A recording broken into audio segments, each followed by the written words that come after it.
atin yan? 245, 246.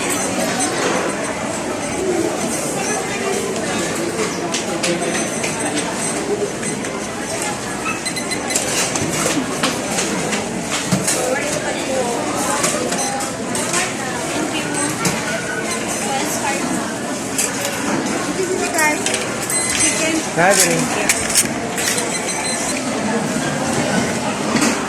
Ayan guys, ang kain na tayo. Magandang tanghali sa atin. Ito na yung ating pagkain ngayong tanghali.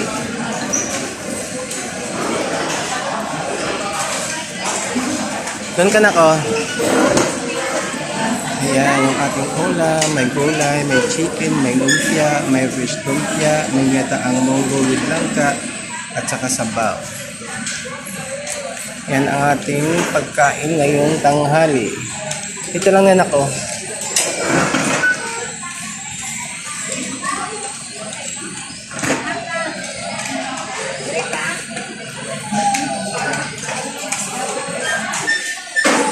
That's it na guys. Ganito na lang. Thank you for watching guys. Thank you for watching. Bye muna.